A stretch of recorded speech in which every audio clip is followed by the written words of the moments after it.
Thank you very much, and it's a great pleasure to be here. Thanks for all those words of introduction, and a pleasure for me to have a chance to share with you some insights from work that we're involved in at RoRI, the Research on Research Institute, but also to hear and learn more about the current state of debates about assessment here in Spain, which, like most systems, continues to grapple with these dilemmas in various ways. So I'm going to talk for 20 minutes or so and just try and do two things, really. Set the scene for where debates about research assessment and evaluation have got to right now, where they're at, and then to offer sort of 5 thoughts, really, for priorities, challenges for us as we try and take these debates forward, reflecting particularly on the potential contribution of newer approaches using AI and other techniques. So just to set the scene and start, I mean, we've seen a huge amount of discussion and activity and a lot of grassroots, bottom-up engagement from across the international science community in these questions over the past 10, 15 years.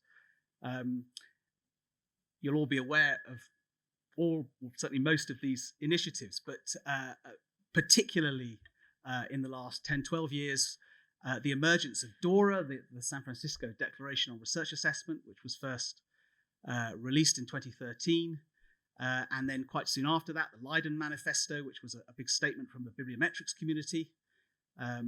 I chaired a review for the British government called the Metric Tide, and then there was lots of activity towards the end of the last framework program in anticipation of Horizon Europe to look again at these issues at a European level. And that's just one example of many reports and studies that went on. The focus of much of that work was on bibliometrics, was on measurement and the use and sometimes abuse of bibliometrics in research assessment. And that was really the kind of locus of discussion for the first few years. What we've seen, though, in the last 3, 4, 5 years is a broadening out of that discussion to this wider term, responsible research assessment, which is now, of course, I guess the term of art that's being used to talk about these debates in different settings. And there's been lots of activity, again, really driven from Europe particularly, but with a diverse range of actors. And again, there's just a few examples there.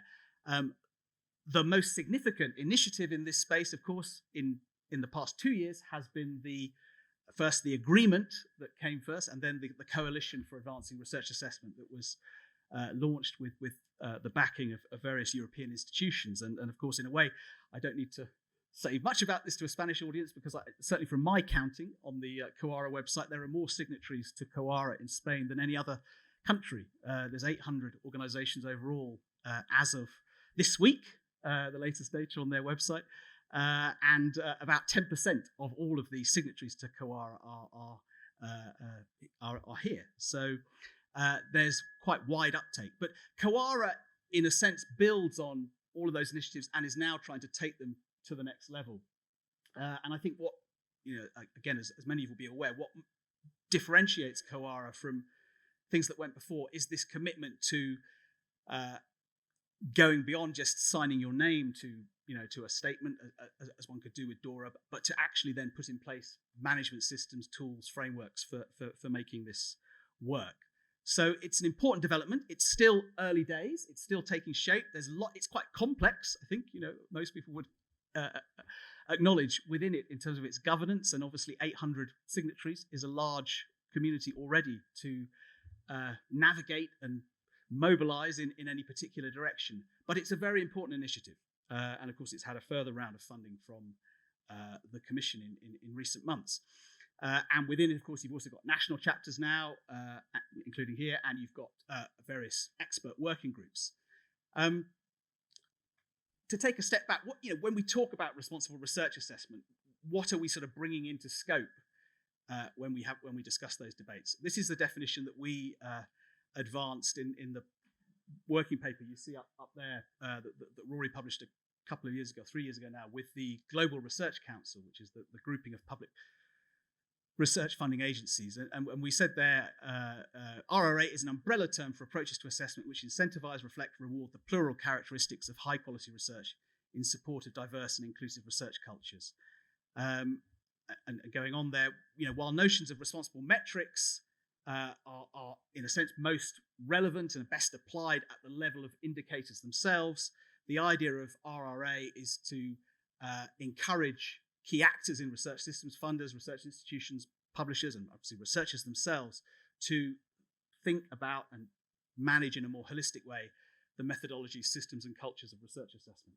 So it brings together discussions around measurement and metrics and the sort of agenda that was gathering steam over the last decade around research assessment reform, but combines that with other agendas and imperatives from debates in open scholarship, debates around equality, diversity, and inclusion, and bias we heard about already, and then sort of tries to group them all together under this rather broad and slightly amorphous heading of research culture, which I'll come back to in a bit. So that's sort of what's happening in this space. I wanted to just mention one other report. This is not one of our reports. This is a paper that came out from the International Science Council and the Inter-Academy panel last year. And some of you, I'm sure, have seen it. But it's, I think, a very, very good overview of globally where these debates are at. And one of the nice features of this report is that it includes lots of case studies and examples from outside of Europe and North America, where, who have traditionally, I guess, dominated a lot of these discussions. And we do see, with slightly different terminologies and slightly different contours, similar debates playing out in the Chinese system, in the Indian system, obviously in a number of Latin American contexts. But I'll just mention that they draw 5 key conclusions. I just wanted to pull out the first 3, and I won't read all of this out, but just to draw out the main points that they come to. Firstly, the imperative to rethink the way in which research individuals, institutions' outputs are evaluated is clear and urgent, so this continues to be an important priority for all of the reasons there under that point 1. But secondly, we need to set that challenge in the context of ways in which science itself is changing and evolving. And I think that's a very, very important part of this debate, which brings us into the AI question. Obviously, we have new methods, new tools, the ability to capture, analyze, enormous new data sets in different ways. We also have external pressures on research that have gathered pace and intensity in recent years. The whole drive towards mission-oriented research, the rise of emphasis on transdisciplinarity, all of these agendas which are coming from some from wider society, some from government, some from funders, some from the research community itself, are changing the context in which research assessment systems are developing and evolving. And then thirdly, there's an imperative for balanced research evaluation systems with both quantitative and qualitative indicators that value multiple forms of research output, processes, and activities. And they say also, however, stating that qualitative peer review processes are at least as important as bibliometrics is not straightforward and is further complicated in different parts of the world. And again, I want to come back to this because I think this goes to the heart of how we approach potential uses of AI techniques in this context. So that's the sort of scene, as it were. That's what's happening in research assessment debates. It changes country to country, and we could focus in detail on reform debates in any particular system. In the UK, as many of you will know, I'm sure we have a national research framework, assessment framework, now called the REF, which we've had in varying forms since the mid-1980s. And it's evolved partly in response to those external imperatives, and has become very complicated, I would say, as a summary. I mean, it's a sophisticated system, if you want to be charitable. But it continues to spark a lot of discussion, a lot of frustration at times in the UK system, but it's also a very important part of our system. And I think the same is true in certainly in all of those countries that have some kind of national evaluation framework. One thing that differentiates the British model from some countries is that we also link quite a large volume of public funding to the assessment system. And I've been involved in various debates. The most recent study that we did for the UK was a follow-up to the original Metric Tide report, this thing called Harnessing the Metric Tide, which was published as a contribution to debates about the design of the next REF in the UK. And I want to I won't go into the details of that report because it's too UK specific, but to use it as an example of this broader point, which is that I think we need to avoid the temptation to oversimplify the trade-offs between quantitative and qualitative modes of assessment. And I mean, I'm very supportive of COARA. I think it's an excellent initiative, and my own institute is a signatory to COARA. If I had one criticism of the text of the agreement that underpins COARA, and I think many in COARA would acknowledge this too, it's that it posits that choice between qualitative and quantitative in a rather binary way. There's a slight element of it reminds me of Animal Farm and sort of pigs and men, but a slight element of quantitative bad, qualitative good, and we recognise that as a response to problems that arose with poor application of conventional bibliometric indicators, which we're all aware of, and that's still a very big problem in science, and it needs to be tackled and resisted in various ways. But to flip hard in the other way and say, well, the solution therefore is to reject the quantitative and instead to elevate the qualitative, I think is overly simplistic. When I did the original Metric Tide review for the UK government, the headline conclusion that got most attention was that we said to the British government at the time, this was 2015, now is not the time to go for an all-metric assessment system, because to do so would introduce new problems, more problems in a way than the problems you're trying to solve. And so we urged caution in that respect.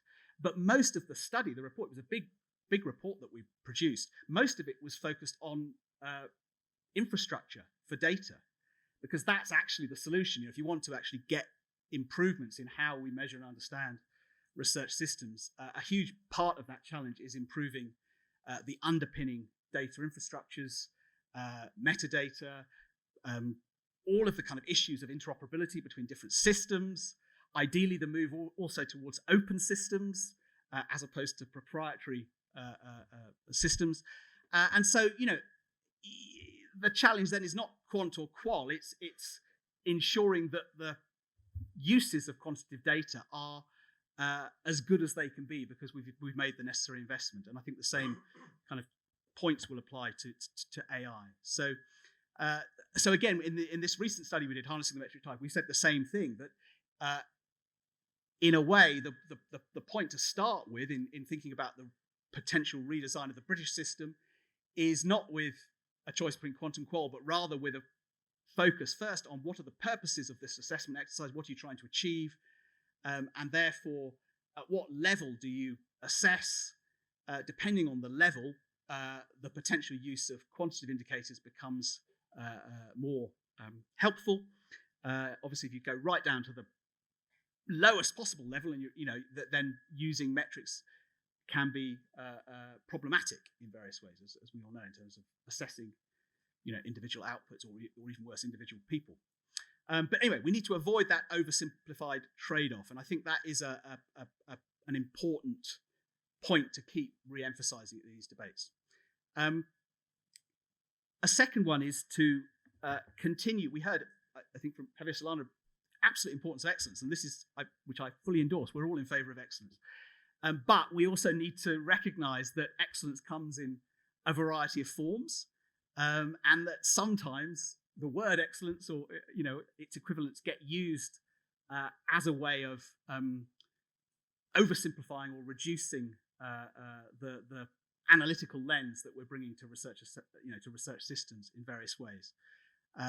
Indeed, I would say, as a general point of principle, certainly in English, I don't know, words that don't pluralize well are not actually very good words to use in research assessment. So excellence, obviously excellence doesn't really work, but it's, any word that can't be pluralized is often a bit problematic, because you don't quite know what individuals are smuggling in terms of their prior assumptions as to what lies behind that word. So there's been a lot of debate about this in the funding community over the past few years. I expect we'll hear from our colleague at the ERC some of the discussions going on there. I mean, the ERC, of course, the bastion of excellence as a criteria, but also beginning to not overturn that, but certainly to broaden out what it means by excellence. And by that, I mean, encompassing more than just traditional academic measures of excellence, to include a focus on different forms of societal impact, to focus on a range of different outputs. I don't think that has to come at the expense of traditional forms of excellence. It can complement them. Of course, there are different views on this. It reminds the famous British poem by Philip Larkin, Dockery and Son, and he talks about, he goes back to his college and finds that there was a peer of his who's had a child, and he obviously is childless, and he comments to him, this guy, to him, adding meant increase. To me, it means dilution.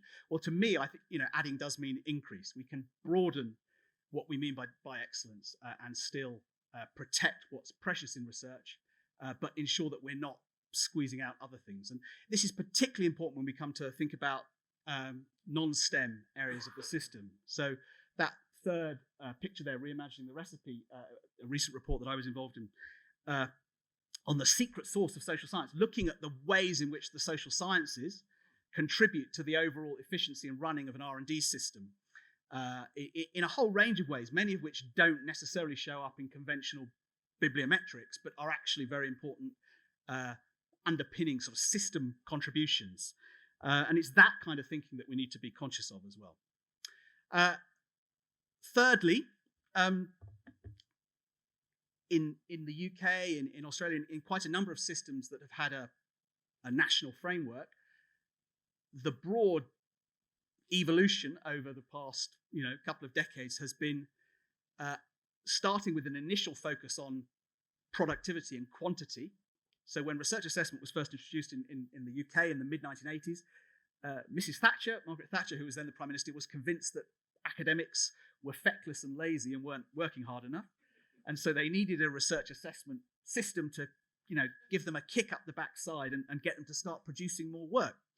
And that was the initial focus. And we see that often in systems. You saw it over more recent years in the Chinese system, a big focus on volume and quantity. Eventually, you get to the point in any system where quantity alone is not only not enough, but it's actually quite problematic, because you're emphasizing quantity of outputs at the expense of the quality of those outputs. And of course, then you shift to a focus on quality, which we see in most European systems, and a reduction of the emphasis on quantity. Then the third sort of stage of focus has been introduction of impact, so non-scholarly societal forms of impact, which in our system are now a very important part of the assessment system, as they are in the Netherlands, different way they have been in Australia, a few other systems. Are science, as it were, the measures for impact are far less readily amenable than they are on the conventional output side. We have all the industry of bibliometrics for outputs. When it comes to impacts, we're sort of fishing around still with what tools and measures we have. But we have got more sophisticated metrics on impact. And of course, that's an area where the qualitative, narrative case studies are also very important. And they can be combined with data in various ways. So that's been the sort of thing. And in the UK, that's we've had impact in the system now since the 2014 ref, but since about 2008 in the system. The area now that's generating lots of discussion in a range of systems, including ours, but also several other European countries, is around research culture and environment. So if you're going back to that Venn diagram I showed, it's in an assessment system. If we've been measuring, we're measuring quantity, then we started to measure quality. We started to think about impact. But now, what about the collective research culture, the kind of research environment that people are inhabiting, and the importance of that? And so that is now the area which is generating a lot of discussion. In our system in Britain, there is a proposal from the government, from the funding agencies, to introduce an expanded element of our next research assessment, which won't be until 2029, on people, culture, and environment. There's similar debates, I say, going on in at least half a dozen countries at the moment. There are indicators. We do have some indicators, and there are some indicators we can use for that kind of research environment measurement, but there's also a need to think quite carefully about how we do this and how we do it sensibly. So that's a kind of one of the current frontiers of discussion that I think will continue to be important. And of course, COARA is also very involved and interested in those kinds of questions. Fourth, and sort of turning to application of AI tools and systems to these questions, I think this is a hugely exciting and important area. And as I say, I think, if one was being critical of the movement towards responsible assessment, of which, I've obviously been part, not only can it at times be over simplistic in its bifurcation of quant and qual, but it also can lose sight of one of the other big challenges in this whole space, which is how to do assessment in ways that are less burdensome and less bureaucratic. And we all know that. So the biggest frustration about the REF in the British system isn't the methodology of the exercise, it's the time it takes. It's a lot of effort, even though it's only once every few years. And even though we do get funding as a result of it, it's a huge amount of work. It's a huge industry. I mean, they calculated the costs using a sort of method, a full cost methodology, I'm not sure. And it came up at about £500 million, this last exercise. Of course, that's spread over several years, but still it's a significant cost. And even beyond that, there are other costs, obviously, to any assessment system in terms of what behaviors it incentivizes and rewards it. So for me, one of the most exciting things about AI approaches are that they offer us a potential route through that difficult Gordian knot of bureaucracy and burden. And they also offer us a much more sophisticated path through this trade-off between the reductive risks of some quantitative indicators and the sort of full-blown qualitative approaches of narrative and peer review. And I think when AI approaches to research assessment were first being talked about, the temptation by many was to bracket them with metrics, traditional metrics, as another reductive frame. This is another way of just simplifying the nuance and richness of what we all do by putting it through an algorithm. I think, as particularly in recent times, as we've seen the emergence of large language models and the potential for these much richer forms of full deep content analysis, that trade-off is much more interesting, much more nuanced. I've done a bit of work. The guy there in the middle is a neuroscientist, neurologist at UCL called Parashkev Nachev, who does amazing work, on very sophisticated AI models to understand the human brain. And one day, he and his colleagues sort of took the methods that they've been developing in that context and decided to use them in a predictive way to look at the potential impacts of biomedical research papers. And they published a paper that you can see there in Patents that came out in 2022. Very interesting. This is a guy. I mean, he's not a research policy person. He's a but as is often the case, kind of turning his hand to this because they can see the application of the methods, and spending time talking, learning, looking at what they're doing. It really brought home to me the error of categorizing this as reductive, in that that Parashkev and many of those working in AI would argue quite the opposite, that what they're doing is the absolute opposite of reductive. So this is a challenge. I think it's a real challenge for how we think about the place of AI approaches in this reform agenda.